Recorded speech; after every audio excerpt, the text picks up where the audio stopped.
에스더 9장입니다.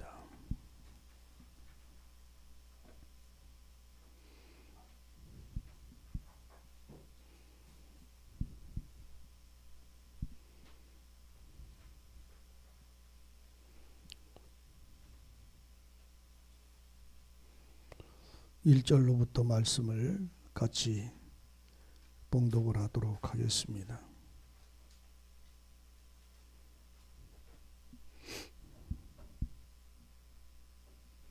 (1절서부터) (10절까지) 같이 말씀을 쭉 함께 읽겠습니다. 시작. 아달월 곧 12월 13일은 왕의 조명을 행하게 된 날이라.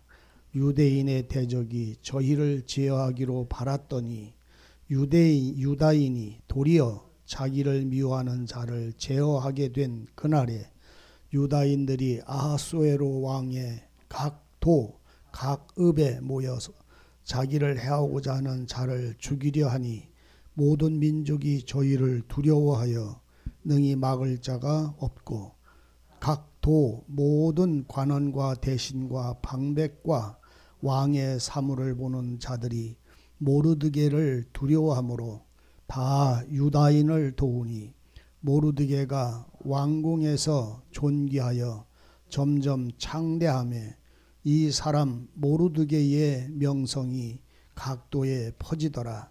유다인이 칼로 그 모든 대적을 쳐서 도륙하고 진멸하고 자기를 미워하는 자에게 마음대로 행하고 유다인이 또 도성 수산에서 500인을 죽이고 멸하고 또 바산 다다와 달본과 아스바다와 보라다와 아달리아와 아리다다와 바마스다가 아리세와 아리데와 외사다 곧 함무다다의 손자요 유대인의 대적 하만의 10아들을 죽였으나 그 재산에는 손을 대지 아니하였느니라.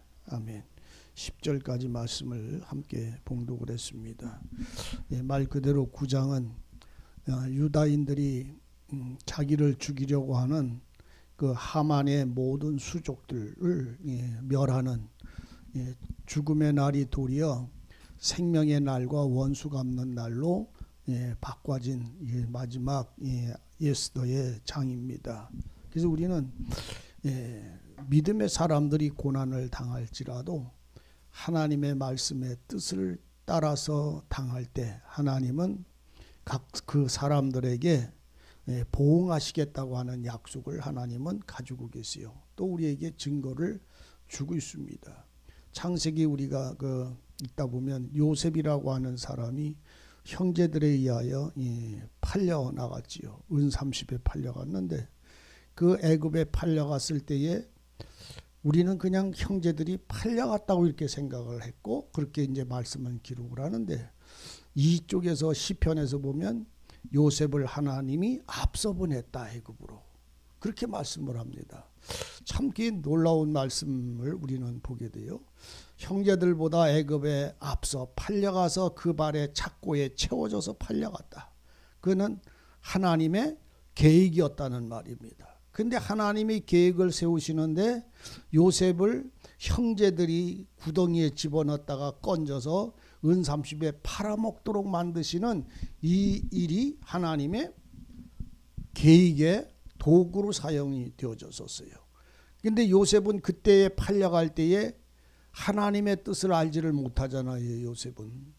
그런데 팔려갔을 때에 요셉은 그 형들을 원망하거나 불평하거나 노예 생활을 보디발의 집에 가서 노예 생활을 하고 억울한 일을 당해서 감옥에 또 갇히거나 또 그 감옥에서 충성하고 모든 죄수들을 돌보며 그 안에서 하나님의 은혜와 하나님의 성령으로 주장받는 그 삶이 그 감옥에서도 요셉에게는 이루어졌다는 말이죠.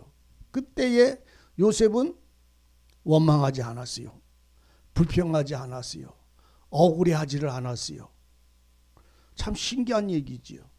만약에 그때 그가 원망하고 억울하고 불평하고 또 그가 말할 수 없이 하나님을 경외하거나 그 하나님을 의뢰하거나 그 하나님의 말씀의 어떤 지혜와 계시의 영들이 그 마음에 하나님의 뜻과 함께하지 않았다면, 그리고 불평이나 다툼의 삶으로 이끌어져 버렸다면 그는 그 도구로 하나님이 사용을 하셨겠는가? 사용하지 않으시지요.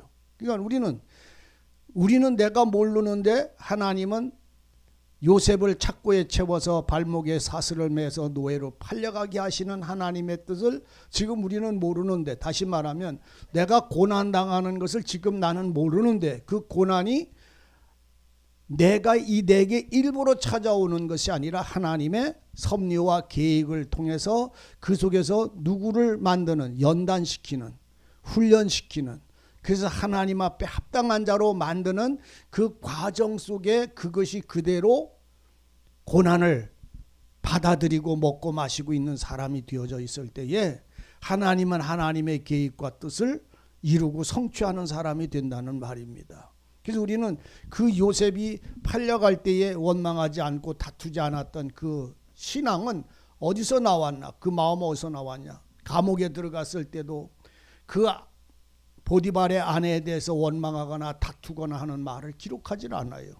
그냥 의의 길에, 합당한 일에 자기가 어떤 억울한 누명을 써도 그냥 감옥에 집어넣을 때에 그냥 그 손길에 그냥 수긍을 하고, 감옥에 들어가서도, 제가 다시 반복하는 이유는 감옥에 들어가서도 그는 거기서 싸우고 다투고 원망하고 불평을 했던 사람이 아니라 항상 하나님과 교통을 하고 하나님의 소리를 들었던 사람이라는 것을 우리는 알게 됩니다. 그러니까 그 애굽 왕이 꿈을 꾼 것을 그 땅에 있는 자들은 몰라도 누구는 아냐면 요셉은 알았어요.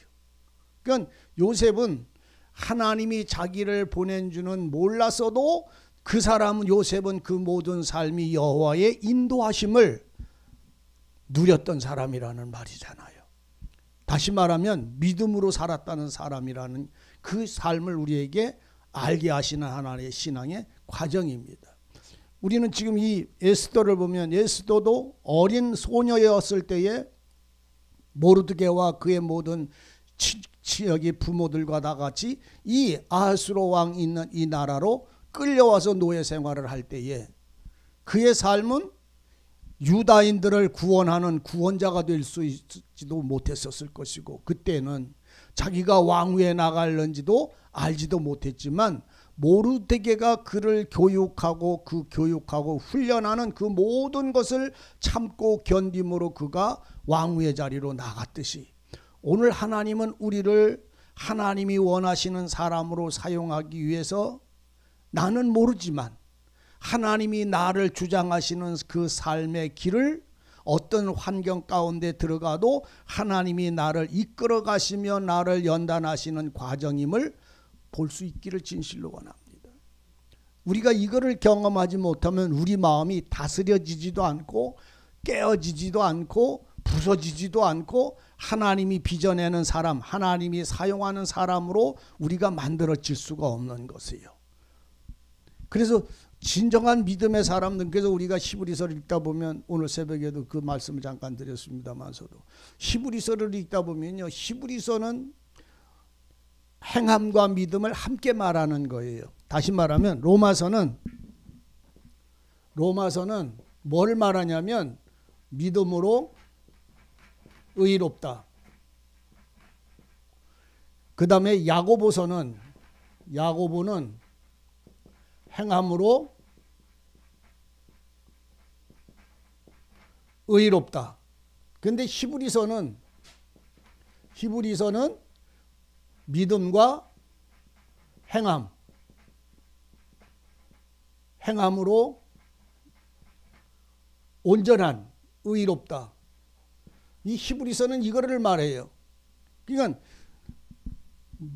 로마서는 복음에는 하나님의 의가 나타나서 우리를 믿음에서 믿음에 이르게 한다, 이렇게 표현을 합니다.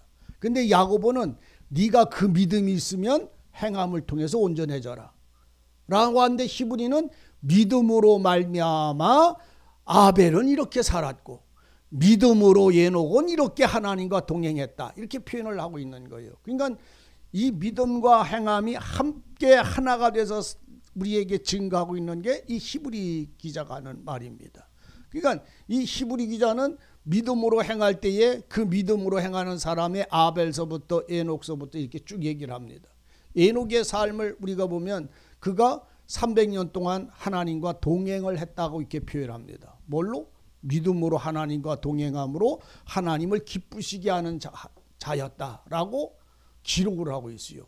그러니까 하나님과 동행을 했다. 믿음으로 하나님과 동행을 했다. 그것은 하나님의 기쁘시게 하는 사람으로 하나님과 함께 그 길을 걸어간 자의 삶은 뭘로 살았냐면 믿음으로. 그 믿음이라고 하는 이 믿음의 단어는 말 그대로 이 믿음은 사람에게서 나온 게 은혜로 말미암은 은혜예요. 은혜. 이건 막 은혜란 말은 사랑이라는 말이잖아요. 은혜로 말미암아 하나님의 사랑을 받음으로 은혜를 받음으로 그 은혜를 받은 그 믿음은 뭐냐? 말씀의 약속이죠. 말씀의 언약입니다. 말씀의 언약.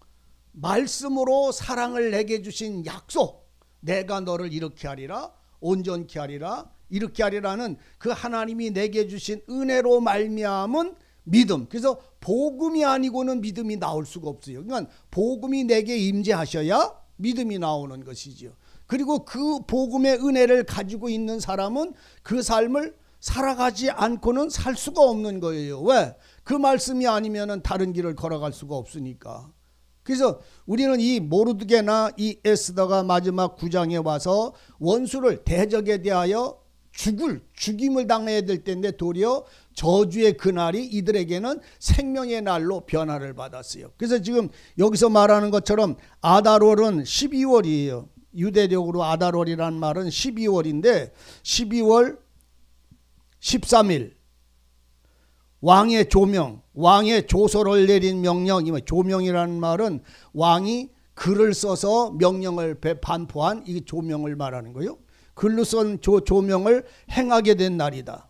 2월 23일은 온도, 그러니까 그 아수로 왕이 지배하고 있는 모든 도에 대하여 그 6절서부터 7절, 8절, 9절까지 쭉 얘기를 하면서 그때의 그 대적의 앞잡이들, 그들을 전부 죽일 때에 그 대적의 앞잡이들을 죽일 때에 그때의 마지막에 하만과 더불어 하만의 12아들이 있었는데 그 12아들까지 죽이고 그런데 그 재산은 손대지 아니했더라. 왜? 그 하만의 재산은 뺏어서 내가 사용하지 않을까? 여러분들은 이걸 잘 알아야 돼요. 우리가 잠언이나 전도서나 이런 데 보면요, 그런 말씀은, 민수기도 그런 말씀을 하는데 뭐냐면 더러운 돈은 하나님의 집에 들이지 못하게 정해져 버려져 있어요. 다시 말해서 도적질한 거, 하나님께 바치지 못할 그 재물이 있는데 첫째가 도적질한 것. 도적질한 거는 하나님께 드릴 수가 없어요. 다음에 행음한 것, 행음에서 벌은 돈, 기생의 돈, 이건 하나님 앞에 예물로 드릴 수가 없어요. 그러니까 다시 말하면 기생들이 벌어져서 이게 하진 것, 이거는 하나님 앞에 드릴 수가 없어요. 그래서 이 도적질과 행음을 통해서 벌어진 기생의 값은 하나님 앞에 드릴 수 없다고 할 때에 바로 이 하만은 12아들을 죽이고 하만의 재물은 이 유다인들이 뺏지 않은 것은 더러운 돈이다 이런 말이에요. 부정한 돈이다 이런 말이에요. 그래서 악인들의 것은, 하나님이 주시는 것은 무엇이든지 다 소유해도 도적질하고 살인하고 더 나가서 행음해서 벌어진 돈들은 하나님의 창고에나 하나님의 드리지 말이라고 하는 이유는 바로 더럽기 때문에 그런 거예요. 부정하다 이런 말입니다. 그래서 이 하만과 하만의 모든 대적을 죽인 날이 12월 13일이었어요. 그날에 도성에서는 이스라엘 백성들이 또 유다인들이 수산성에 모여서 500인을 죽이고 그 땅에서 요구하는 대로 모든 것을 다 에스더가 모든 걸 다 받은 자들이 되었더라 하고 이 말씀을 선언을 할 때에 이 일들이 이스라엘 백성들, 다시 말하면 유다인들에 대하여 하나님이 새 힘을 주시는 거예요. 성도들은 우리는 이걸 이해를 하셔야 됩니다. 우리가 우리의 힘으로 이길 수 있는 게 아무것도 없어요. 누가 이기게 하심으로? 하나님이. 그러니까 세상의 싸움은 악인이 이겨요. 육의 싸움은 악인이 이깁니다. 힘센 사람이 이기고, 세상 사람들은요, 돈 많은 놈이 이기는 거예요. 돈 많은 사람이 이기는 거예요. 근데 영적 싸움은 세상의 힘이 아니라 여호와의 힘입니다. 그 여호와의 힘으로 참된 이김을 이기는 사람들이 세상에서도 이기는 자가 될 수가 있어요. 하나님 앞에서나 사람 앞에 정의를 행함으로 인하여 온전한 믿음의 길을 걸어갈 수가 있는 것입니다. 그래서 악인의 힘, 악인의 이김은 손 밑에서 가시나무 타는 것 같다라는 표현을 사용을 합니다. 이기는 건 순간으로 이기는 것 같지만 그 순간에 이기는 것은 곧바로 재가 돼서 다 날아가 버리는 것을 의미하는 거예요. 그래서 우리는 이 아달월 13일, 그것이 12월 13일 그 종의 왕의 조서를 행함으로 인하여 각 도, 각 읍, 각 모든 사람들이 모여서 자기가 죽을 날에 도리어 죽이려고 하는 사람들을 완전히 멸하는 날이 와졌어요. 11절을 우리가 읽다 보면 그날의 도성 수산에 도륙한 자의 수요를 왕께 고하니, 그러니까 그날 죽인 사람, 수산성 왕이 있는 성에서도 500인을 죽였더라 이런 말입니다. 또 하만의 12 아들을 죽였으니 왕의 다른 도에서는 어떠하겠느냐. 얼마나 많이 그 처처에서는 유다인들이 자기를 죽이려고 잡아가려고 했던 대적들을 죽인 숫자가 얼마나 많았겠느냐, 이런 말을 하고 있어요.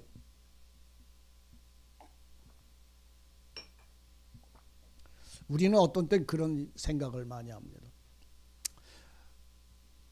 나만 이렇게 믿음의 은혜가 많이 가진 사람이고, 나만 진리를 알고, 나만 온전하고, 내가 아는 것만 하나님 앞에 온전한 영광이 된다라고 이렇게 혹 착각할 때가 참 많이 있었어요. 근데 오늘 나만 진리를 아는 게 아니에요. 진리를 아는 사람들이 처처에 많이 있습니다. 수없이 벌어져 있어요.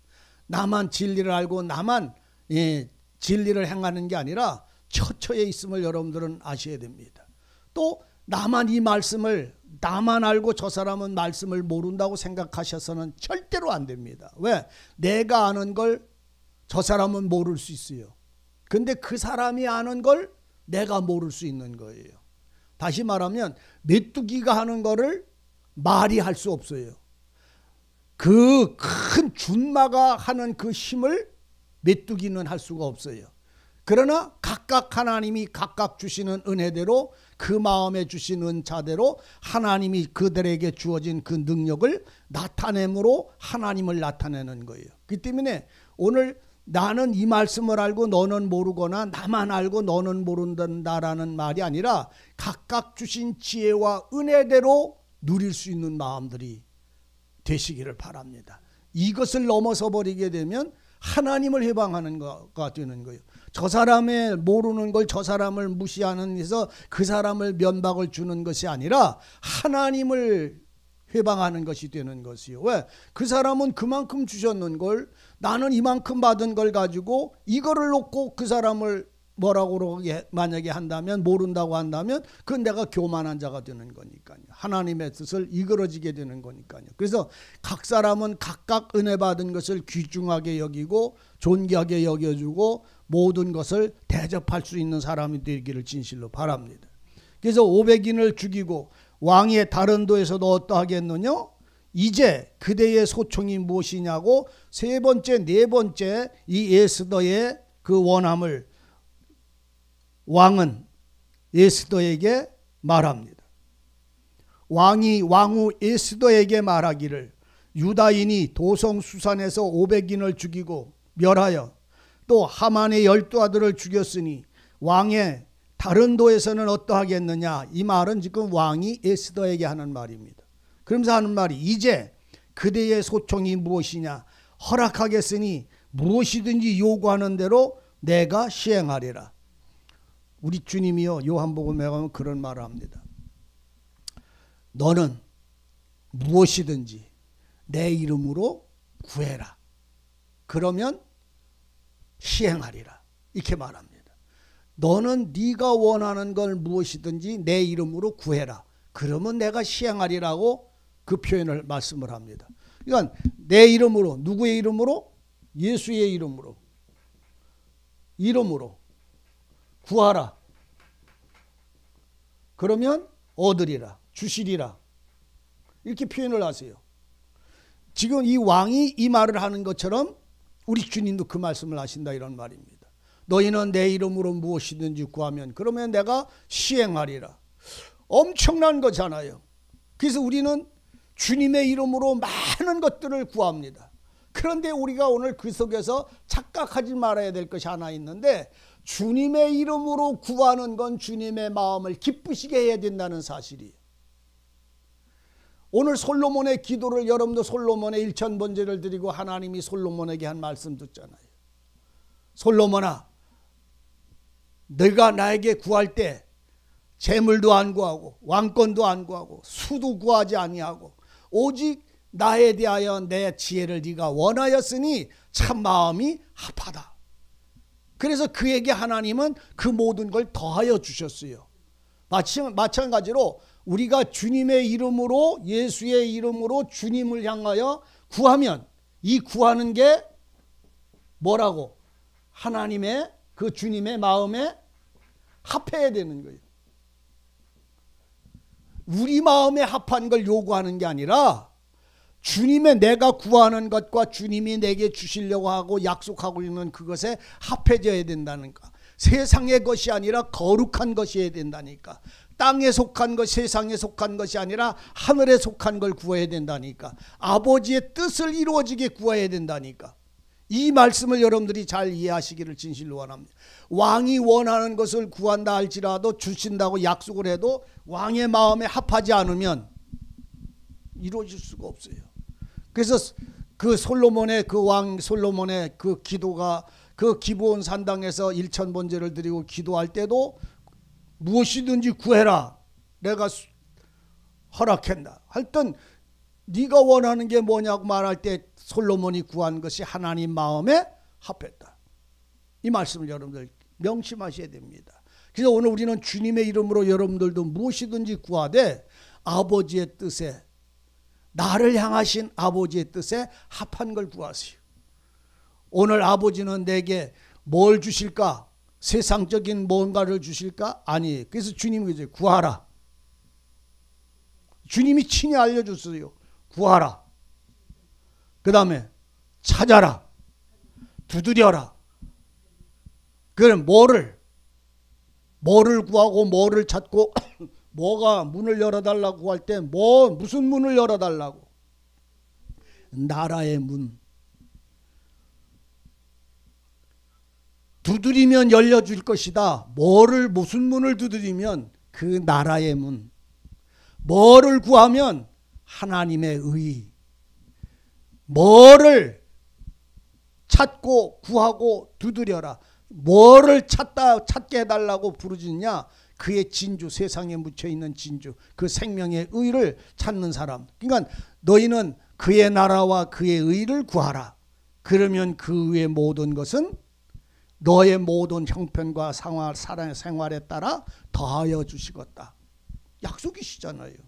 그러니까 오늘 우리는 구한다는 말에 대하여 내 마음에 맞는 것을 구하기 위해서 병 고치는 은사나 예언할 수 있는 은사나 뭐나 세상적인 이런 것을 여러분들을 구하는 우맹한 자가 되지 않기를 바랍니다. 왜? 우리는 세상에 속한 것을 구하는 게 아니라 그 나라, 그 의를 구하게 되면 그 의의 모든 것은 더하여 주신다고 약속되어져 있는 거예요. 그러니까 더하여 주는 거를 우리가 얻기 위해서 구할 수는 없잖아요. 그 진짜를 살라고 돈을 가지고 시장에 가가지고선 10만 원 주고 양말 삽니까? 양말은 내가 원하는 옷 사면 양말은 거기서 더하여 주는 게 공짜로. 근데 또 내가 양말이 필요한데 가가지고 살려면 구두 살 사람이 있나요? 없잖아요. 원하는 것을 하나님이 우리에게 주고자 하시는 것을 구할 수 있음으로 인하여 그 외 모든 것은 더함을 받는 자가 되시기를 바랍니다. 우리가 우리 마음에요. 어떤 분이 그런 소리를 했었었는데 세계적인 선교사로 어떤 그 여자 전도사님이 세계적인 선교사로 하나님이 자기를 서원을 해서 기도를 올렸고 하나님은 그걸 허락하신다고 이제 자신에게 그렇게 해서 자기는 세계적인 선교사가 되려고 지금 이렇게 생활하고 있는 중이라고 그 말씀을 해서 그러시냐고. 우리 교회 뭐 전도사님은 못 되겠지. 왜? 세계적인 선교사가 우리 교회 전도사겠어요. 그건 우리 교회 전도사는 안 하고 그냥 계시다가 선교사 이제 되시라고 이제 그렇게 했는데 나중에 그분이 이제 목사가 됐더라고. 몇 년 있다가 와가지고 목사님이 참 선경 지명이 있으시다고. 그래서 왜 그러냐니까 그때 자기가 전도사를 했으면 목사를 안 했을 건데 자기가 목사 안수를 받아서 이제 선교사로 이제 하나님이 자기를 보내주실 것이라고 이제 그렇게 하셔서 아이고 잘됐다고 축하한다고 이제 그랬어요. 그래서 이제 가셨는데 아직도 안 가고 그냥 계세요. 선교사로 세계적인 선교사는 안 됐는가 봐. 제가 지금 그분을 뭘 이렇게 하려고 그러는 게 아니고 하나님은 내게 주신 것은 이 일인데 우리는 자꾸 다른 일을 바라보고 다른 거를 요구하다가 지금 내게 주신 것도 잃어버리고 많은 일이 벌어진다. 왜 자꾸 목구멍이 간질간질하나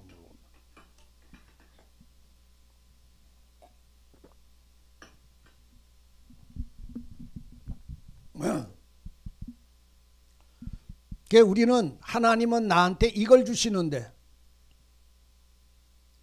자꾸 나는 다른 거를 구하니까 우리는 하나님이 내게 주셔서 그걸 누리고 살고 하나님의 영광이 되고 기쁨이 되는 삶을 살지를 못하고 내 마음에 만족만 요구하다 보니까 자꾸 이그러지는 일들이 얼마나 많은 세월을 허송세월하는지 말도 못할 때가 너무나 많아요.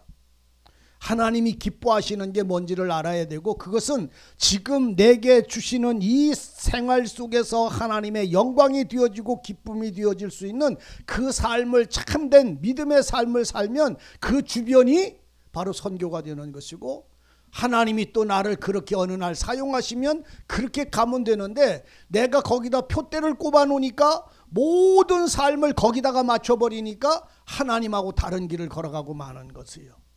우리는 이 음행함이 벌어지지 않기를 진실로 말씀 속에서 발견되기를 바랍니다. 그래서 왕은 에스더에게 원하는 대로 구해라. 내가 네 요구가 무엇이든지 다 시행하겠노라 할 때에 만약에 에스더가 자기 생명이나 자기 민족이나 이것을 구하지 않고 다른 걸 구했다면 그 왕하고 마음은 그날로 다른 길을 가게 되기에 맙니다. 우리는 그리스도의 은혜와 사랑 안에서 떠나지 말아야 돼요. 그래서 우리가 서신서를 제가 항상 여러분들한테 말씀을 드릴 때 서신서는요 단 두 가지 세 가지가 중심이에요. 서신서는 첫 번째로 예수 안에서 성도들아 예수 안에 거해라. 이것이 첫 번째입니다. 서신서는. 그 다음에 진리에 충만해라. 성령에 충만해라. 이게 두 번째입니다. 그 다음에 믿음으로 행하라. 이게 세 번째예요. 행하는 자, 실행하는 자. 그래서 서신서는 에베소 교회거나 로마서 교회거나 무슨 뭐 데살로니가나 고린도 교회거나 마지막 어떤 이 일곱 교회에 편지를 보내든지 이 세 가지가 중심입니다. 하나는 예수 안에 거해라. 거기서 나오지 말아라. 또 하나는 진리에 충만하라. 성령에 충만해라. 마지막 하나는 예수와 성령을 통해서 살아가라. 행하라. 이 세 가지가 오늘 이 서신서의 전 중심이 되어 있는 것처럼 이 하나님의 말씀을 가지고 사는 모든 사람들의 삶은 그 안에서 하나님 앞에 합한 자의 삶을 사는 거예요. 그래서 이 에스더도 왕이 원하고 구하라고 할 때에 에스더가 13절을 보면요. 에스더가 가로되 에스더가 말합니다. 왕이여 저를 선히 여기시거든. 왕이 나라를 차지하거나 왕의 권세를 차지하려고 하는 게 아니라 자기들의 원수를 갚는 그 일들에 대하여 선히 여기시거든.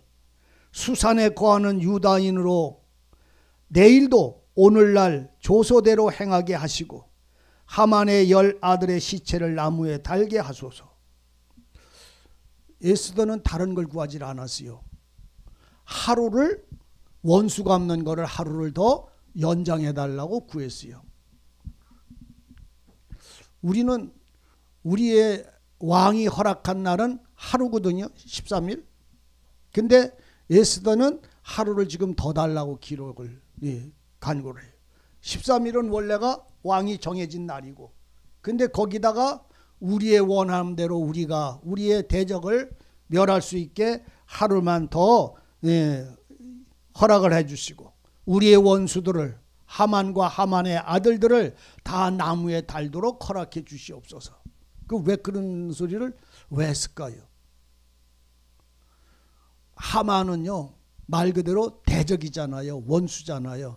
그 자식을 그래도 불쌍히 여기질 않고 다 나무에 매어 달아야 되는 이유가 뭐냐면, 가나안 땅에 들어가면 그 가나안 족속을 전부 죽여요, 살려놔야 돼요. 다 죽여야 됩니다. 악의 씨앗은 남기지 않는 거예요. 오늘 우리들 속에서도, 우리들의 생활 속에서도 불의를 적당하게 참지 마세요. 그냥 용납하지 않으셔야 됩니다. 제 속에 있는 게.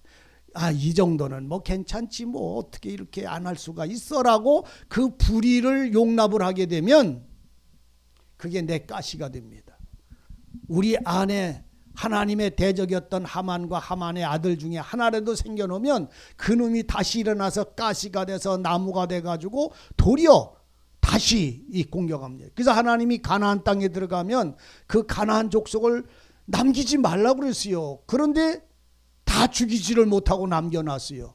그래서 그걸로 인해서 그들은 씨앗이 돼서 이 사사기가 그 원수들의 종살이하고 노예생활, 그들이 다시 번성해서, 그래서 우리가 그 자풀, 가시나무, 이거는 땅에다가요, 곡식은 아무리 이렇게도 잘 안 자라는데 이놈은 그냥 아무 데나 떨어져도 그냥 그 곡식을 뒤엎는 일들이 끊임없이 벌어지듯이 그 잡초적인 악풀들은, 쑥풀들은 오늘날 이것이 자라나기에 얼마나 자유로운 환경이 주어져 있는지 몰라요. 그래서 이 하만의 12 아들을 전부 매달아야 된다는 말은 악의 유다인들을 대적하는 자는 전부 이렇게 죽으리라고 하는 선고이고, 또 동시에 악을 완전히 멸살하는, 그 멸절시키는 도구가 되어 있음을 우리는 은혜를 통해서 발견하시기를 바랍니다. 그래서 오늘 이것은 우리들에게도, 내게도 어떠한 허물이나 어떠한 부정한 것이거나 하나님이 미워하는 것들을 내가 회개하려고 제거해 주시기를, 뿌리 뽑아 주시기를 하나님께 간구할지라도 내게는 남겨지지 말아라, 용납하지 말아라, 악을 용납하지 않기를 바랍니다. 적당하게 악과 타협하셔도 안 됩니다. 아닌 것은 아닌 거예요. 내가 힘이 없어서 그렇게 못 살 수는 있어도 그거하고 내가 합쳐서 살면서 괜찮다라고 이렇게 해서는 안 돼요. 그건 하나님 앞에 용납할 수가 없어요. 그래서 어둠과 빛은 하나가 될 수가 없어요. 빛은 빛이고 어둠은 어둠입니다. 그걸 요구했어요. 하루만 더 주셔서 하만의 여다들을, 10 아들을 시체를 나무에 달게 하셔서 온 땅에 표적을 삼게, 증거로 삼게 해달라고 하니까 왕이 그대로 행하기를 허락하고, 14절 허락하고 조서를 내려 조서를 수산에 내리니까, 왕이 있는 그 도성에 내리니 하만의 10 아들의 시체가 나무에 매달리더라. 그러니까 12 아들의 시체가, 10 아들의 시체가 남겨둬요, 안 남겨둬요?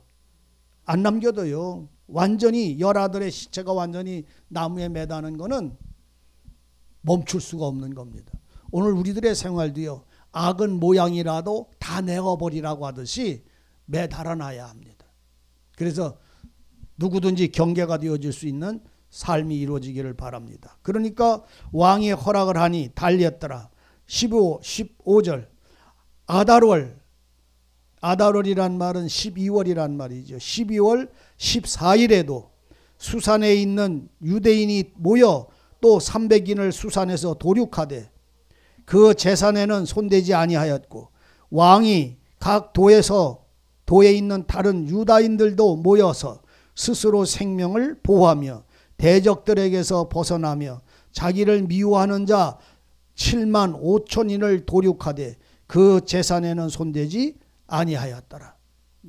참 엄청나게 그때의 그 대적들을 죽였어요. 그리고 그 죽은 자의 그 숫자를 이 성경에 기록을 해놔요. 그게 왜 이런 일들을 벌이냐면 증거예요. 표적이에요. 다시 말해서 악은 어떤 모양이라도 제하라고 하시노니 하나님의 말씀 속에서 이 말씀이 세워지는 것을 볼 수 있어야 됩니다.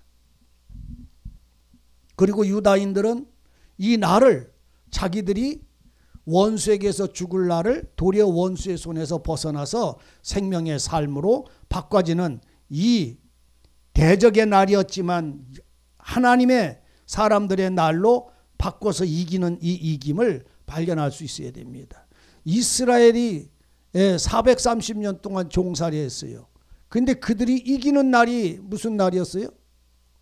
그들이 이기는 날이 430년 살던 그 종살이에서 이기던 날, 원수를 죽이고 애굽을 멸하고 이기던 날이 첫 해가 됐어요. 그 백성들의 첫 해. 그리고 첫 달이 됐잖아요. 그것이 6월절이잖아요.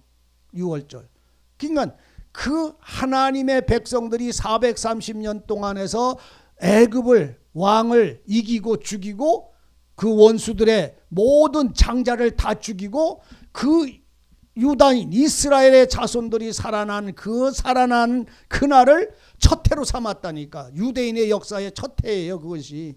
그러니까 그리고 첫 달이 된 거잖아요. 첫 달에 14일이 된 거잖아요, 그들이. 그러니까 그 6월절은 바로 이들이 이 날을 무슨 날로 하냐면 부림의 날이라 부림일이라고 이렇게 표현했어요. 부림이라는 말의 의미는 제비 뽑아서 제비 뽑는 날이라는 말이. 부림은 제비 뽑기 이런 의미예요. 그러니까 부림의 날은 제비 뽑았는데 그 제비 뽑은데 나는 죽음의 날인데 도리어 생명의 날로 하나님이 바꾸어진 이 하나님의 은혜가 이들의 노래가 되었던 것을 우리가 보게 됩니다. 그래서 아달월 14일 날 아달월 13일에 그들을 행하였고 14일에는 17절을 보면요. 아달월 13일에는 그 일을 행하였고 14일에는 쉬었고 그날 잔치를 베풀어 즐겼고 수산에 거한 유다인들은 13일과 14일에 모여서 15일에 쉬며 이날의 잔치를 베풀고 즐긴지라. 그러므로 촌촌의 유다인 곧 성이 없는 고을에 거하는 자들이 아달월 14일로 경절을 삼아 잔치를 베풀고 즐기며 서로 예물을 주었더라. 그러니까 고을 성에 안 있고 고을 처처에 살던 모든 유다인들이 13일은 왕이 정해진 날이고 14일은 에스더로 말미암아 하루로 원수를 갚는 날이 되었고 15일 날은 쉬는 날이었기 때문에 14일을 아달월 14일과 15일을 부림절로 대대로 그날로부터 이스라엘에게는 지키는 경축하고 즐거운 명절로 삼았어요. 이스라엘에는 큰 명절이 3개가 있어요. 이스라엘에는 명절이 3개가 있는데 첫째 명절이 이스라엘의 첫째 명절, 이건 유다인의 명절이고 이스라엘의 명절이고 이스라엘 자손 아브라함의 자손들 산자의 명절이에요. 이 산자의 명절들은 어느서부터 시작이에요? 첫째가 무슨 절이에요? 6월절이에요. 1월 14일 1월. 그 다음 두 번째가 유대인의 3대 명절이 있어요. 그래서 이 3대 명절에는 그 명절은 너가 즐거워하고 기뻐하는 명절이 아니라 하나님의 얼굴을 보며 즐거워하는 날이에요. 이 날은. 두 번째 명절은 맥주절. 맥주절이 아니라 초실절. 두 번째 명절은 초실절입니다. 초실절은 맥주절이라고도 하고 초실절이라고도 그래요. 맥주절이라고도 하고 이거는 맥주절 또는 초실절 또는 오순절 이렇게 표현을 합니다. 이 초실절은 이 14일로부터 50일을 쳐서 50일째 되는 날이 초실절이에요. 이게 맥주절, 이거는 오순절이라고 말해요. 그러니까 유다인들, 이스라엘의 자손은 애굽에서 해방된 날 하나님의 얼굴을 보며 그분에게 구원에 대한 찬송을 하는 날. 두 번째 명절은 오순절, 50일째 되어지는 날, 바로 성령 충만한 날, 첫 열매 맺는 날, 첫 열매를 하나님께 드릴 수 있는 날. 그래서 이 초실절, 맥주절은 바로 오순절이라고 표현할 수 있는 날입니다. 그래서 두 번째 명절이 이거예요. 애굽에서 구원을 받아서 첫 열매를 하나님께 감사하는 즐거움의 날. 하나님이 우리에게 첫 열매 주시는 날. 그 첫 열매는 오순절이요. 세 번째는 초실절이라고 하는데, 세 번째는 무슨 절이요? 초막절. 이거와 이거는 광야에서 이루어져요. 이거는 6월절은 애굽에서 해방될 때에 해방된 날이고, 이 초실절은 이것은 광야에 나와서 시내산에서 하나님의 그 돌판 새 법을 받았을 때에 이 받아지는 이 법이에요. 초실절. 성령의 진리의 충만함을. 그리고 초막절은 이거는 가나안 땅에 들어가서 벌어지는 일이에요. 광야에서는 초막절이 안 이루어져요. 이 초막절은 가나안 땅에 들어가서 첫 농사를 지을 때, 첫 농사를 져서, 그래서 이거를 초막절은 장막절이라고도 표현을 합니다. 그래서 이 장막절, 왜 장막절이냐면 초막을 짓고 장막을 짓고 연종이면 해 끝 달 때 모든 농산물을 다 수확을 해드리고 창고에 가득가득 쌓아놓고, 그리고 이날 여호와 하나님께 하는데, 그리고 그것이 7월 15일이에요. 이 초막절이 유대력으로 7월 15일이에요. 우리나라 지금 현재 로마력으로 따지면 10월 15일이 되는 거예요. 계절적으로. 그래서 이 초막절은 유대력으로 7월 15일이 이 초막절인데, 이 초막절에는 다시 말하면 모든 열매를 다 수확하고 나서 마지막에 하나님이 지금까지 복을 주시고 은혜 베풀어 주시며 이 모든 양식을 충만하게 채워주심을 찬송하는 날, 이 초막절이 유대인의 이스라엘의 3대 명절입니다. 이것이 이스라엘 자손들에게 명절 세 곳을 준 것이 아니라 오늘 여러분들에게도 이 세 가지 명절이 여러분들에게 있어야 돼요. 첫 번째 내게 6월절이 있어야 됩니다. 두 번째 내게 성령의 임재하시는 오순절이 있어야 됩니다. 이건 바로 하나님의 법, 하나님이 돌판에 써준 법을 내가 받는 날이에요. 근데 그것은 40년이 지나면 마음판에 새기는 법이 되잖아요. 그 신령한 하나님의 진리가 나에게 충만하는 법을 받는 날이 되어야 되고, 이제 그걸 가지고 생명 주시고 하나님의 성령으로 온전해서 살아서 마지막 연종에 하나님께 영광 돌리고 하나님께 감사하는 삶을 노래하는 이 초막절, 장막절. 오늘날 사람들은 이거를 바꿔서 추수감사절 이렇게 표현도 합니다. 근데 이거는 사람들이 오늘날의 모든 보편적에서 추수감사절은 저 추수를 말하는 것이지만, 성경에서 말하는 이 장막 초막절은 광야에 나가서 농사를 다 창고에 들인 다음에 광야의 들판에 집마당에 나가서 나무가지, 종려나무가지 같은 걸 꺾어서 이렇게 여기 뭐같이 텐트같이 이렇게 만들어 놓고 그 안에서 먹고 마시며 즐거워하고 가난한 사람들에게 양식 나눠주고 이 풍성함을 누리는 것이 누구의 은혜라? 여호와 하나님이 인도하시고 복 주심을 누리는 감사의 그 명절, 이 세 가지의 명절을 우리는 말하고 있어요. 그래서 우리는 이 지금 에스더와 유다인들이 그날을 14일을 14, 15일을 경절로 정했더라. 그래서 부림절이, 그러니까 이 부림절은 이 6월절보다 한 달 정도 앞에 오는 거예요. 예? 12월, 지금 12월 13일이잖아요. 그리고 한 달 지나가면 1월 14일이 되잖아요. 6월절보다 한 달 앞서서 이 부림절이 와지는 거라고요. 지금 여기서 지금 아달월 13일에 그 일을 행하였고 14일에는 하루 쉬며 그날에 잔치를 베풀고 즐겼고 수산에 거하는 유다인은 13일과 14일에 모였고 15일에는 쉬었기 때문에 14일과 15일을 에스더가 원하여 주어지는 그 날, 그러니까 왕의 조명을 통해서 13일 날, 그 다음에 에스더가 원해서 원수를 갚은 날 14일 날, 그리고 15일은 쉰 날. 그래서 유다인들은 모든 처처 고을고을마다 유다인들은 14일과 15일을 불임절로 지켜서 대대로 경절로 지켜라 라고 말을 합니다. 그래서 20절에 가면 모르드게가 이 일을 기록하고 아수로 왕의 각도에 있는 모든 유다인들에게 물론 원근하고 가깝고 먼 거 상관없이 글을 보내 이르기를 한 규례를 세워서 해마다 아달월 14일과 15일을 지키라. 이거는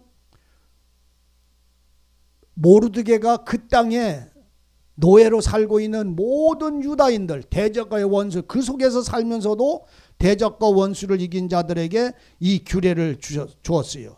14일을 지키라. 이 날에 유다인은 대적에게 벗어나서 평안을 얻었고 슬픔이 변하여 기쁨이 되고 애통이 변하여 길한 날이 되었으니 이 두 날을 지켜 잔치를 베풀고 즐거워 서로 예물을 주고 가난한 자를 구제하라. 이것이 경절이 되어진 거예요. 그래서 유다인들은 12월 23, 14일은요 집에 모여가지고 잔치하고 형제들이 다 모여서 즐거워하고 그리고 가난한 이웃들에게 자기 먹을 거를 다 나눠주는 날로 유다인들에게는 이것이 명절이 됐어요. 근데 이 명절은 이때에 벌어진 유다인의 풍속이 된 것이지 이것 자체가 여호와 하나님이 명절을 지키라고 하는 3대 명절하고는 상관이 없음을 아셔야 됩니다. 그러니까 하나님이 내 영혼 속에 주시는 명절이 있고 그리고 내 삶의 즐거움과 평안을 주고 내가 내 원수들이거나 내 구습에게나 내 악습에서 벗어난 즐거운 날들이 있어요. 이 불임절을 그것으로 여러분들이 잘 이렇게 연결하시기를 바랍니다. 우리의 즐거움은 이 하나님이 우리의 생명을 구원하고 성령이 임하시는 그 즐거움만 주는 게 아니라 내 삶을 얽매는 내 생활을 주장하는 그 구습에서나 예법에서 벗어났을 때 그랬을 때에 내게는 무슨 날이 온다? 경절이 되어줄 수가 있어요. 불임절이 되어줄 수 있어요. 얽매였던 내 모든 삶에서 내 생활의 대적에게서 내가 벗어난 날은 3대 명절 외의 명절이다 이런 말이에요. 잘 이해되시기를 바랍니다. 그래서 우리가 이 은혜, 우리가 옛 구습이나 이런 얽매여서 고통당하던 데서 이거는 구원을 얻었거나 생명을 얻었거나 성령으로 살아도 내가 고통당하는 일들이 벌어지는 게 되어져 있어요. 생활 속에서.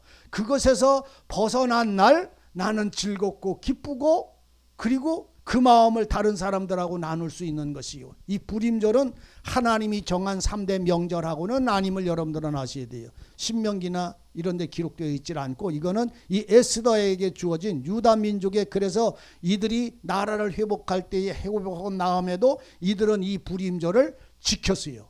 왜? 거의가 다 여기에 사로잡혀서 살던 사람들이 나라를 회복을 했으니까. 기쁨이 되고 애통이 변하여 길한 날이 되고 이 두 날을 지켜 잔치를 베풀었더라. 유다인들이 23절 유다인이 자기들의 이미 시작한 대로 또는 모르드게가 보낸 글대로 계속하여 행하였으니 곧 아닥 사람 함무다다의 아들 모든 유다인의 대적 하만이 유다인을 진멸하기를 꾀하고 부르 곧 제비를 뽑아 저희를 죽이고 멸하려 하였으나 에스더가 왕의 앞에 나감을 인하여 왕의 조서를 내려 하만이 유다인을 해하려던 악한 꾀를 그 머리로 돌려보내어 하만과 그 여러 아들을 나무에 달게 하였으므로 무리가 26절이요 무리가 부르의 이름을 쫓아 이 두 날을 부림이라 하고 유다인이 이 글의 모든 말과 이 일에 모고 당한 것을 인하여 그 뜻을 정하고 자기의 자손과 자기와 합한 자들은 해마다 그 기록한 정기에 이 두 날을 연하여 지켜 폐하지 아니하기로 작정하고 각 도읍 각 집에 대대로 이 두 날을 기념하여 지키되 이 불임이를 유다인 중에 패하지 않고 그 자손 중에서도 기념함을 패하지 않게 하였더라 라고 말을 합니다.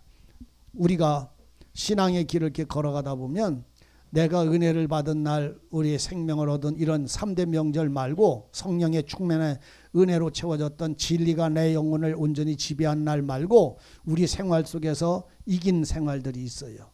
벗어난 생활들이 있을 때 그 날을 안 잃어버려요. 내 욕심이 깨어진 날이 있어요. 내 마음의 탐욕이 무너진 날이 있어요. 내 미움이 제거된 날이 있어요. 내 다툼이 끊어진 날이 있어요. 오늘 여러분들 속에 이것이 한 가지 한 가지가 벗겨진 날이 있어요. 그 힘에서 노임을 받은 날이 있어요. 그래서 거기에 끌려 들어가질 않아요. 그래서 이 모든 육체의 정욕에서 그 하나하나의 세력에서 내가 벗어나고 자유를 얻었을 때에 그 평안함과 그 즐거움은 말할 수가 없어요. 그래서 우리 모든 성도들의 신앙은 하나님이 그리스도를 통해서 내게 주신 것뿐만 아니고 내 삶에서 모든 악한 것들을 성령과 은혜를 통해서 이기게 하시는 그 즐거움을 나누는 많은 날들이 여러분들 속에서 벌어지기를 바랍니다. 그리고 그 날은 내게서 잃어버려지질 않아요. 왜? 그 생활이 계속 연결이 되어져 나가니까요. 정말로 제거가 되는 거예요. 미움이 제거가 되는 거예요. 그 미움이 내 마음을 그전에는 살아서 고통스럽고 아프고 괴롭고 힘들게 했지만 어느 날인가 이 미움은 내게서 완전히 제거되는 날이 있어요. 부서지고 내가 거기서 빠져나온 날이 있다니까. 탈피하는 날이 있다니까. 그러면 벌어져서 어떤 어려움이 와도 그 미움이 내 마음을 넘어뜨리거나 슬프게 하거나 아프게 하거나 괴롭게 할 수 없어요. 그냥 미운 짓 해 그러면 미운 짓 하는 게 비다고 지나가면 그만이야. 그게 내 마음을 주장하지 못해요. 그런 기쁨의 평안과 자유에 얻는 날들이 오늘 나를 넘어뜨리려고 하는 세력들이 나에게서 내가 그 날을 도리어 이기는 날들이 여러분들에게 많이 벌어지기를 원하고 또 그게 뭔지를 누릴 수 있어야 됩니다. 우리가 이 유대 이스라엘의 3대 명절을 여러분들이 이게 이제 제가 말씀을 드렸는데 유대인들에게 있어서 한 가지만 더 할게요. 이 유대인의 3대 명절도 목사들 시험에 이게 다 나오는 얘기. 유대인들에게 주어지는 5가지 제사가 있어요.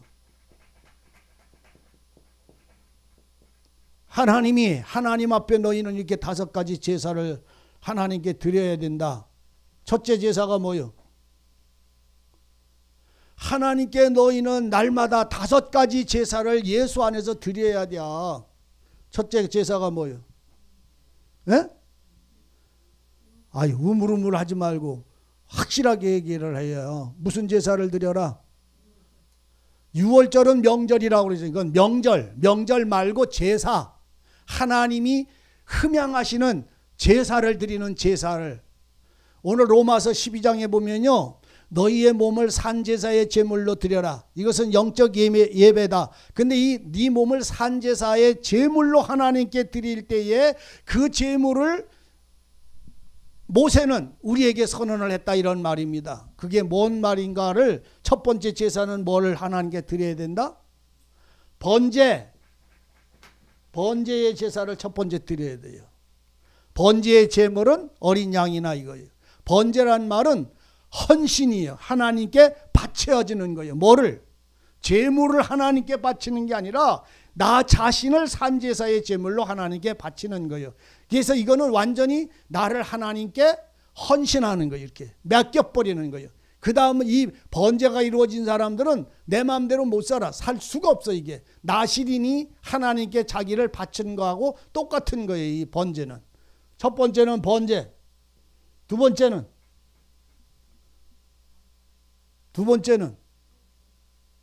이 순서를 하나님은 바꾸질 않았어요. 그냥 쭉 썼는 그 이유를 여러분들이 나중에 연결해 보다 보면 이제 알게 되는 거예요. 두 번째는 예? 큰 소리로 팍팍해 안 들려요. 그정 통화가 왜 약이 따랐어? 아니요, 그건 한참 내려가야 있어. 두 번째 예? 소제. 번제는 어린 양으로 드려요. 소제는 가루로 떡을 만들어서, 콘 가루로 떡을 만들어서 거기다 소금을 넣고 기름에 번철에 부어서 하나님 앞에 드려지는, 아침 저녁으로 12덩어리씩 드리고 물려 나오는 이 소제는 자신의 모든 행실을 하나님 앞에 온전히 행위의 거룩함을 말하는 거예요.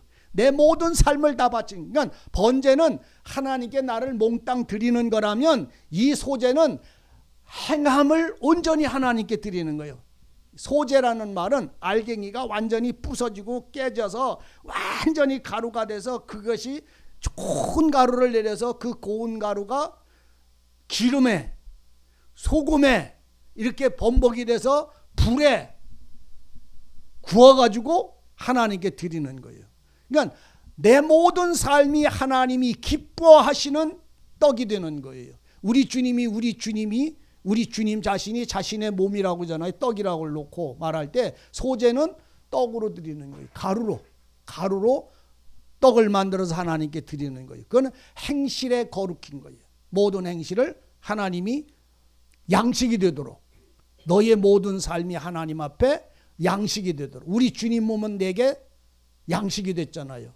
너도 네 몸을 하나님 앞에 거룩한 행실로, 온전한 행실로 하나님 앞에 소제를 드려라. 이 두 번째 드려져야 되는 거예요. 그 다음에 세 번째, 네? 무슨 죄요?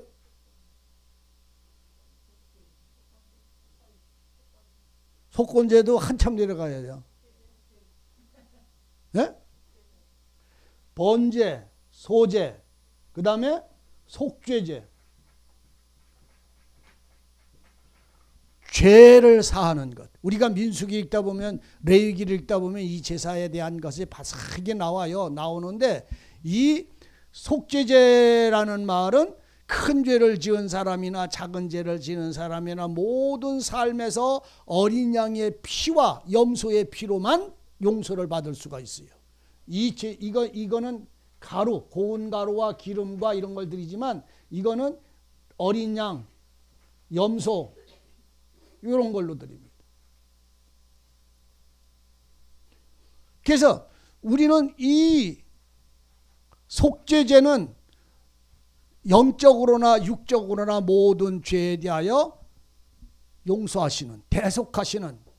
근데 이 제물은 나타나는 어린 양이 됐든 가루가 됐든 비둘기가 됐든 염소가 됐든 송아지가 됐든 이 제물은 전부 예수예요. 이 제물은 전부 예수님을 상징하는 거예요. 예수님을 상징하는 속죄제. 그 다음에 네 번째가 화목제. 화목제가 속죄제가 바꿔졌을는지 모르는데, 화목제는 말 그대로 하나님 앞에 나와 그 하나님이 항상 동행하는 생활을 말하는 거예요. 화평을 말하는 거예요. 하나님하고 누구와? 나와. 전쟁이 아니라, 다툼이 아니라, 등돌림이 아니라, 이 끌고 댕기는 이런 관계가 아니라 화평, 화목. 누구를 통해서? 어린 양을 통해서 언제든지 화목제물이에요. 로마서 3장에도 그 말 하잖아요. 예수는 화목제물이 되셨다. 모든 죄를 용서하시는 화목의 제물이에요. 화목제예요. 이것도 짐승으로, 양의 짐승이나 짐승의 피로, 이 어린 양도 전부 피로, 짐승도 화목제의 피로. 그래서 이 하나님 앞에서 우리의 삶이 화목이 되면 이 화목의 힘이, 화평의 힘이 모든 사람들과 화평을 나눠요. 하나님은 다투는 하나님이라, 아니면 화평의 하나님이라, 평강의 하나님이라. 평강의 하나님, 기묘자여 지혜자여 평강의 왕이시다, 이렇게 표현을 합니다. 그래서 이 평강 안에 우리가 들어가려면 우리는 하나님하고 다툼이 벌어져서는 안 됩니다. 다툼이 벌어지지 않는 방법은 하나요. 그 안에 들어가면 되는 거예요. 그 다음에 5대 명제를 말하는데, 그 다음에 여기에 속건제가 나옵니다. 속건제도 짐승의 피로다가 이루어지는데, 이 속건제라는 말은 행위의 잘못을 속죄제는 내 영혼의 죄와 사망에서 건져내는 거라면, 속건제는 모든 삶에서 벌어지는 모든 알든 모르고 죄를 졌어. 정자매님 모르고 죄 졌으니, 근데 나중에 말씀을 통해서 알았어, 깨달았어. 그러면 그거 회개해야 돼. 속건제라는 말은 모든 행실에 하나하나를 다 말씀을 하는 거예요. 그리고 내가 남의 소를 빌려왔다가 죽었어.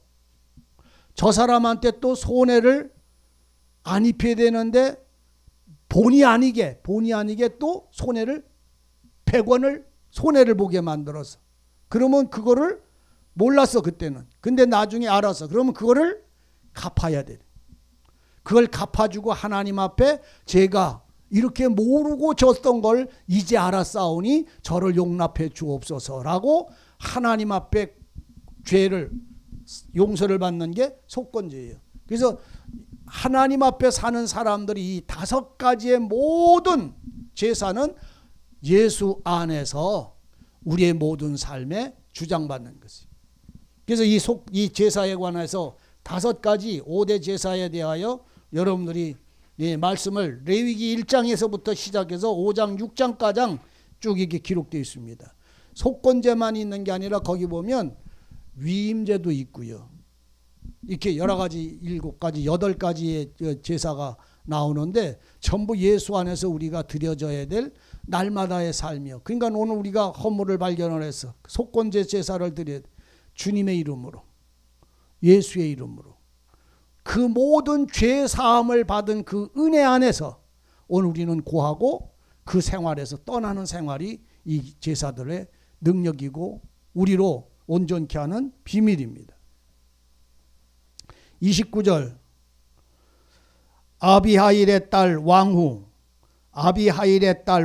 에스더와 유다인 모르드게가 전권으로 글을 쓰고 불임에 대한 이 둘째 편지를 굳이 지키게 한다는 말은 안 지키려고 하는 사람도 반드시 지켜야 된다 이렇게 강권했다는 말이죠. 굳이 지키게 하되 화평하고 진실한 말로 편지를 써서 아수르의 나라의 127도에 있는 유다 모든 사람에게 보내어 정한 기해 안에 이 불임일을 지키게 하였으니 이는 유다인 모르드게와 왕후 에스더의 명한 바와 유다인의 금식하고 부르짖은 것을 인하여 자기와 자기 자손을 위하여 정한 바가 있음이더라. 에스더가 명령이 이 불임에 대한 일을 견고히 하였고 그 일의 책에 기록하였다. 그러니까 불임일은 유다인들은 다 지키고 누리고 기쁨의 날로 삼아라 안 삼아라. 오늘 여러분들도 불임절이 있기를 바랍니다. 불임일이 있어요. 이 죄로 말미암아 내가 깨달음으로 내가 책망받고 하나님 앞에 내가 이제 보니까 악한 자였구나. 이거를 깨닫고 돌이켜서 하나님이 나를 다시 생명으로 의롭다고 온전케 하시는 은혜, 이 생명의 좋은 날들이, 생활의 의로운 날들이 여러분들에게 채워지기를 바랍니다. 그리고 10장에는 모르드게와 유다인 중에 존대하고 온전한 사람으로 되었다라고 10장은 3절까지밖에 없으니까 여러분들이 이 말씀 속에 깊은 것들이 주장되어져 있음에 대하여 여러분들이 이 밑바닥에 흐르고 있는 이 에스더와 모르드게가 어떻게 살아있는지를 발견하시기를 바랍니다. 그래서 모르드게는 에스더는 교회를 지칭하며 나를 지칭을 합니다. 모르드게는 인도자이신 그리스도와 성령님을 지칭을 비유적으로 나타내고 있습니다. 그래서 우리는 누구를 따라가면, 우리는 누구한테 교육을 받으면 성령님을 통해서, 주님의 말씀을 통해서 우리는 이기는 자, 온전한 자, 왕후의 자리에 나감으로 그 거룩한 영광을 자기 것으로 삼지 않고 자기와 민족의 것으로 모든 자들을 구원하는 교회의 이 놀라운 비유를 여러분들이 만나시기를 바랍니다. 그래서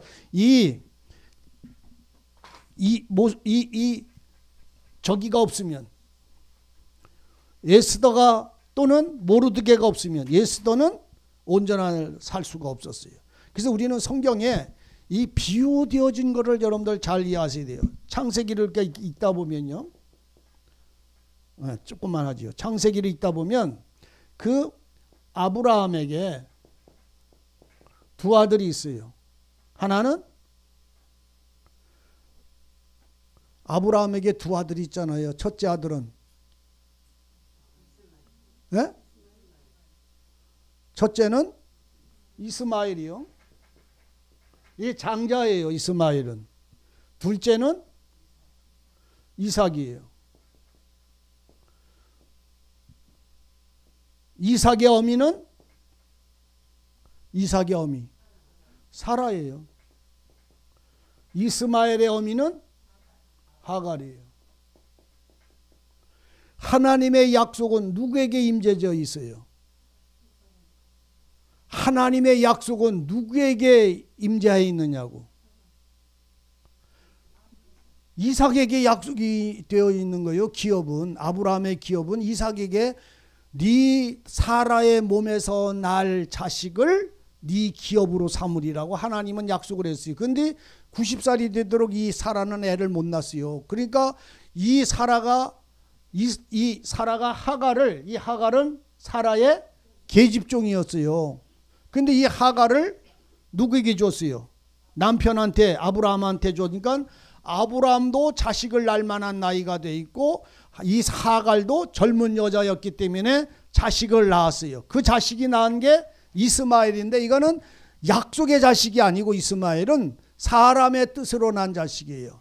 오늘 여러분들의 신앙도 사람의 뜻으로 난 열매를 맺지 말고 하나님의 약속의 뜻으로 난 열매를 맺는 자가 되기를 바라야 합니다. 그리고 그 삶이 이루어져야 돼요. 근데 이 이스마엘이 장성하고 이삭은 어렸어. 그런데 이스마엘이 누구를 때려요? 이삭을 때려요. 기업을 못 받은 계집종의 자식이 기업의 약속을 얻은 여인의 아들을 때린단 말이죠. 그러니까 사라가 보니까 이용납할 수가 없는 거예요. 그러니까 하갈의 이 이스마엘의 힘과 이삭의 힘은 아브라함으로부터 기업을 얻기 전까지는 누구의 도움을 받아요? 이삭은 누구의 도움을 받아요? 엄마 사라의 도움을 받는 거예요. 그리고 이스마엘은 누구 도움 받아요? 하갈을 받아요. 그런데 이스마엘과 하갈, 이삭과 사라, 엄마와 자식의 관계인데 그들의 생명은 나누어져 있어요. 엄마는 엄마가 아무리 이삭을 향하여 사랑을 주어도 이삭이 스스로 그 말씀을 따라가지 않고 이그러진 길을 가면 그는 그의 죄를 그가 받는 거예요. 잘 이해하세요. 각각의 죄와 각각의 허물은 각각에게 하나님은 묻는다 이런 말이에요.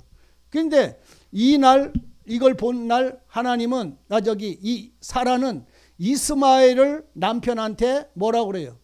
내쫓아라. 같이 기업받을 수 없다. 누구를 내쫓아라? 이스마엘을 내쫓아라. 이스마엘을 내쫓아라. 쫓아냈어요. 누가 죄를 졌어요? 하갈이 죄를 져서 자식을 가지고 쫓겨냈어요? 아니면 이스마엘이 죄를 졌어요? 이스마엘의 악한 거예요. 이스마엘의 죄를 지니까 이스마엘을 쫓아낼 때에 이스마엘만 쫓아낸 게 아니라 누구도 쫓아내요? 엄마야 하갈도 쫓아냈어요. 그러면 이 하갈은 죄가 있어요 없어요? 여러분들이 이게 무슨 말씀인지 잘 이해하셔야 됩니다. 하갈은 죄가 없어요. 이스마엘이 죄를 졌는데 하갈은 그냥 이스마엘로 인하여 같이 나간 거예요. 아브라함이 이스마엘을 쫓아낼 때에 가죽 부대에 물을 담아서 준 것이 이스마엘에게 가죽 부대에 물을 줬어요? 하갈한테 줬어요? 하갈한테 줬어요. 여러분들 잘 이걸 이해하셔야 됩니다. 생명은 누구한테 있느냐 하면 그 어미한테 붙었는데 자식이 잘못하니까 어미도 같이 쫓겨났던 거예요. 죄 없어요 이 하갈은. 이걸 여러분들이 잘 이해하셔야 합니다. 그래서 이스마엘이 쫓겨나서 광야에 가서 광야에 나가가지고선 방황하기 시작했어요. 물이 다 떨어지고 모든 것이 다 멈췄을 때에 떨기나무 아래서 가시나무 아래서 이 아들을 이 이스마엘을 이 아래다가 놨어요. 가시나무 아래 이스라엘 왜? 이젠 죽어가니까 먹을 물이 없고 광야를 벗어날 수가 없어. 죽음의 땅을 벗어날 수가 없어. 이 이스마엘은 자기 죄에 대하여 그 죄에서 스스로 벗어날 수가 없다는 말입니다. 그러니까 이 광야의 가시나무 밑에 누웠다는 말은 이게 무슨 나무라는 말이요? 이게 불타버릴 가시나무라는 말이에요. 저주받을. 누가? 이스마엘이. 근데 이스마엘을 거기다 두고 하갈은 이만치 와가지고 하갈은 이 아들을 바라보며 웁니다. 내 아들 죽는 것을 차마 보지 못하겠사오니 내 아들을 향해서 살려달라고. 하갈은 자기 목숨을 위해서 울어요? 이스마엘을 향해서 울어요? 이걸 여러분들 아셔야 됩니다. 내 아들이 죽는 것을 참아보지 못하겠노라 하고 하나님 앞에 방성대곡합니다. 누가요? 이스마엘이요? 하갈이요? 근데 왜 이스마엘은 죽어가면서 하나님 앞에 기도했거나 부르짖었다 소리가 안 나올까요? 따라하세요. 죄인의 기도는 듣지 않으신다. 여러분들 이걸 잘 아셔야 합니다. 죄인의 기도는 사망이라고 선포된 죄인은 그 죄인의 소리를 하나님이 안 들으세요. 하나님이 듣지를 못하신다고. 그런데 이 이스마엘이 부르짖겠어요? 안 부르짖겠어요? 이스마엘은요 얼마나 몸부림을 치며 살기 위하여 부르짖었나 상상도 못해요. 그런데 이 이스마엘의 기도를 하나님은 듣지를 않으시니까 그에게 말씀하지 않는 거예요. 근데 이 사람의 그 눈물을 보고 이 아들의 눈물을 보고 이 사랑이라고 하는 어머니는 이 눈물을 보고 이 자식을 향하여 이 누가? 하갈이 부르짖습니다. 부르짖어요. 이스마엘도 부르짖고 하갈도 부르짖는데 이스마엘의 소리는 하나님이 안 들었어. 왜? 죄인의 기도니까. 사망을 당한 자의 부르짖으면 하나님은 안 들으세요. 그러면 오늘 우리가 죄인인데 죄인의 소리를 안 드신단 말이요? 안 들어요. 잘 아셔야 합니다. 그런데 누가 듣는다고? 누가 듣는다고 그러니까 엄마가 듣잖아요. 엄마가 우리의 기도, 죄인의 기도 하나님 안 들으세요. 하나님을 향하여 아무리 불러도 응답지 않으세요. 하나님은. 그런데 이 소리를 누가 들었어요? 엄마가 들었어요. 엄마가 보고 엄마가 그 아들의 죽음의 그 몸부림 소리를 차마 그냥 둘 수가 없다 하고 엄마가 여호와께 부르짖기 시작합니다. 엄마가 부르짖어요. 여러분들 잘 아세요. 내가 죄인이 사망의 법에 매였을 땐 아무리 들어도 하나님은 내 소리를 안 들어요. 그러면 오늘 우리가 생활 속에서 기도하고 그러면 하나님은 우리 기도도 응답해 주고 잘 들으시던데 그건 그냥 그 생활 속에서 듣는 거고 지금 이거는 생활에 죄 짓는 거가 아니라 사망과 생명의 관계의 문제예요. 지금 이 문제는. 예?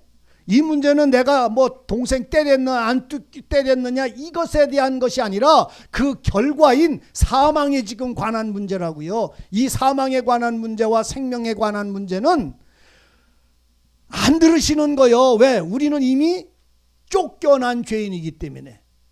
이해되시기를 원합니다. 이미 아버지 집에서 기업을 얻지 못하고 쫓겨난 날부터 이 사람은 죽은 사람이요. 근데 그걸 언제 알았느냐 하면 이 광야에 나와서 물 떨어져서 이 가시나무에 누웠을 때에 그때서야 이걸 알은 거예요. 아버지 집에서 아버지에 의하여 쫓겨난 순간에 이 이스마엘은 죽은 자요. 버림받은 자요. 그런데 이 버림받은 거를 이 이스마엘은 몰랐어. 그냥 광야를 건너가서 살 줄 알았는데 그 광야에서 떨기나무 아래 엎드려졌을 때야 비로소 이 이스마엘은 자기의 죽음을 발견했다 이런 말이요.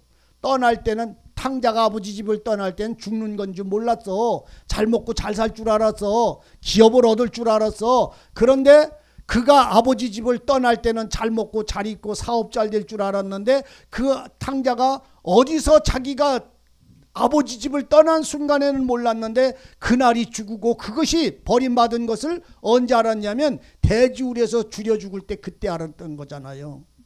똑같은 얘기요. 탕자가 아버지 집을 나설 때는 잘 먹고 잘 살 줄 알았잖아요.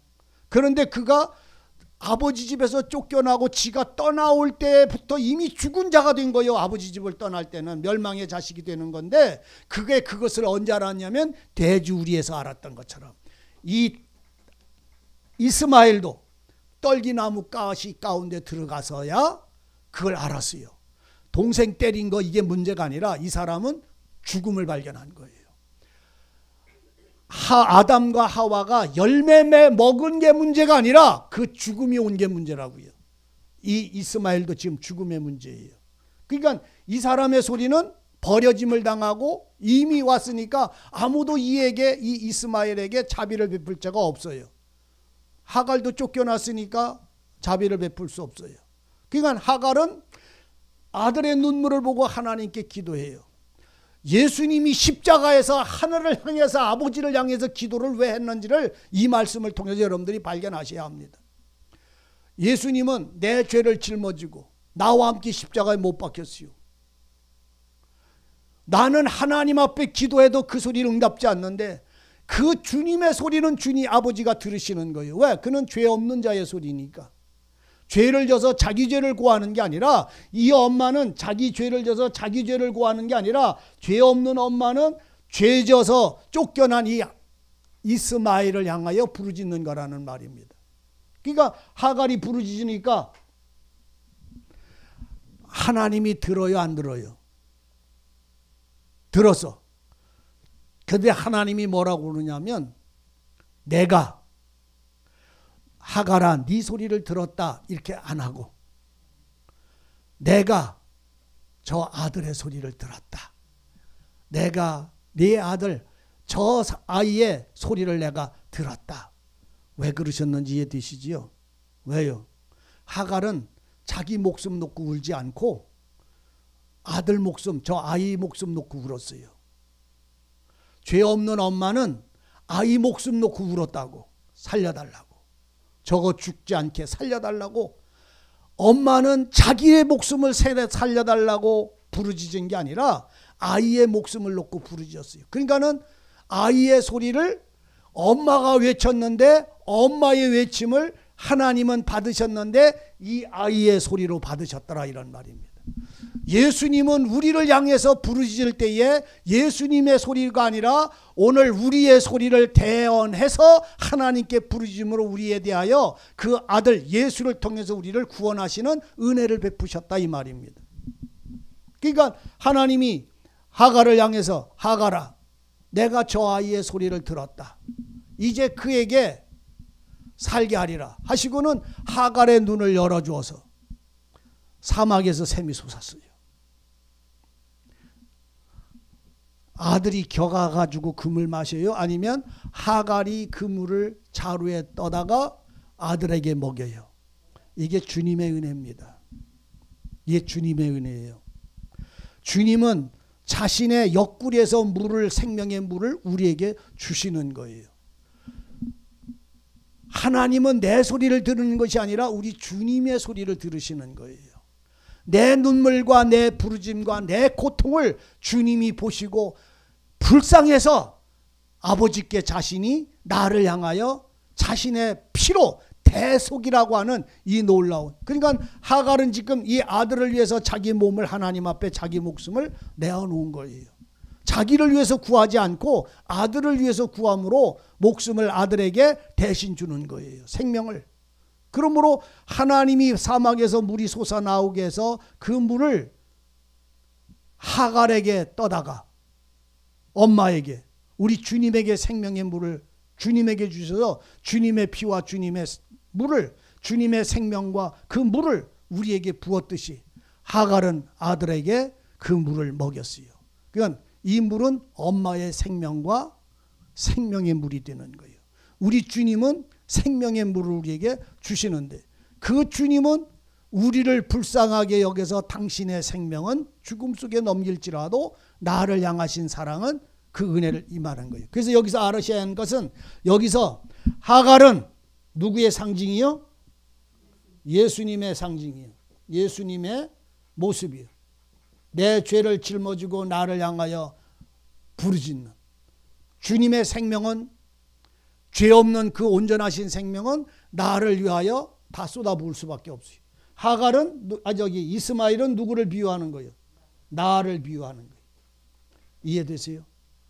그래서 오늘 성경에는 이 두 사람이 나타날 때에 그것이 교회인지 예수님인지, 그러니까 모세는 하나님의 표본, 요셉은 구원의 표상, 그리스도를 나타내는 거예요. 그래서 우리는 이 모든 말씀을 통해서 이루어지듯이 오늘 여기에서 우리가 에스더는 교회, 성령의 모습이에요. 교회의 모습, 성도들의 모습이에요. 모르드게는 성령으로 교육하여 말씀으로 온전케 함으로 인하여 하나님의 뜻을 이루게 한 성령의 모습이고 또 주님의 모습이 되어지는 거예요. 그래서 우리가 이 성경에서 말씀하고 나타날 때에 하갈의 위치와 내가 어떤 사람인지를 모를 때가 너무나 많이 있어요. 그래서 우리는 때때로 하갈이 나인 줄 아는 사람들이 있어. 하갈이 나. 왜? 어떤 사람을 구원해주고 어떤 사람을 위해서 기도해주고 어떤 사람을 위해서 뭐 해주고 하갈이 나인 줄 알고 저 잘못되거나 아픔을 당하는 사람이 그 사람인 걸로 이렇게 비유를 하는 사람들이 많아요. 아니에요. 이스마엘이 나라고. 네? 이스마엘이 나라고. 그래서 이방 족속 중에 광야에서 구원함을 얻은 사람은 하갈이 이스마엘인 거예요. 그러니까 이스마엘이 나지 하갈이 내가 아닌 거예요. 여러분들이 이걸 거꾸로 보지 않기를 바랍니다. 오늘 그러면 내가 만약에 하갈이면 내가 저 사람 위해서 내 목숨 놓고 기도해요? 저 사람의 모든 허물을 내 자신을 다 쏟아부어서 저 사람을 용서할 수 있어요? 내가 저 사람의 죄를 용서하거나 저 사람의 죽음을 살려낼 수 있는 힘이 내게 있어요? 나는 그렇게 하갈 같은 사람 아니에요. 하갈은 주님의 모습이고 성령의 역사이심을 아셔야 합니다.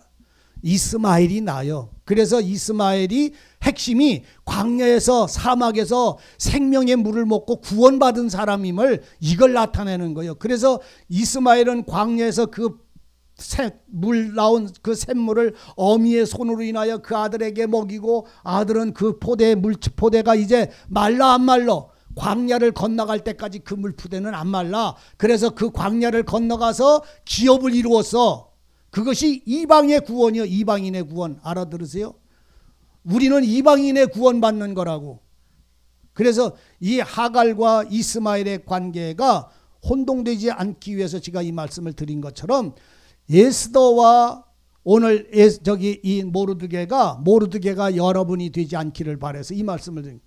모르드게가 내가 되는 게 아니라 에스더가 교회, 바로 여인, 신부, 내가 되는 거예요. 그래서 주님의 뜻과 영광을 이루는 자의 삶을 사는 것입니다. 그래야 하시고 에스더는 오늘로 맞추고 혹시 에스더 가운데 여러분들이 궁금하신 것이 있으시면 언제든지 또 이렇게 질문을 하시기를 바라고 다음 주일은 하루 쉬고 그 다음 주서부터 계시록을 할 수 있도록 그렇게 하겠습니다. 혹여 다른 거를 하기를 원하는 분들이 있으면 그걸 의견이 있으면 의견이 있는 대로 이렇게 말씀을 하는데 그 전번에 권사님이 그 계시록을 하셨으면 이렇게 말씀을 하셔서 그냥 계시록을 하든지 아니면 또 다른 분들이 더 좋은 것이 있으면 더 좋은 말씀의 성경 공부를 하기를 한 주간 동안 여러분들이 생각을 하셨다가 저한테 말씀을 이렇게 해주시면 참고해서 이렇게 할 수 있도록 하겠습니다. 기도하시겠습니다. 은혜의 하나님, 하나님의 성령과 진리를 통해 에스더의 삶을 하나님의 영광이 되고 교회와 성도들의 모든 민족들의 생명의 길로 인도하는 돕는 자가 되게 하시는 은혜를 우리로 보게 하시고 알게 하옵소서. 하나님의 신부가 된 자들마다 왕 후에 거룩함에 나가는 자들마다 경건함과 온전함과 믿음의 삶을 살아갈 수 있도록 오직 주님이 친히 주관해 주시고 은혜로 인도해 주시옵소서. 또한 우리의 모든 신앙의 아름다운 삶이 모든 곳에 퍼져서 하나님이 살아계심과 우리와 함께 하심과 그 은혜의 날을 찬송할 수 있도록 은혜 입혀 주옵소서. 우리에게 주시는 날마다의 은혜가 거룩한 은혜를 누릴 수 있도록 은혜 베풀어 주옵소서. 예수님의 이름으로 기도하옵나이다. 아멘. 아멘.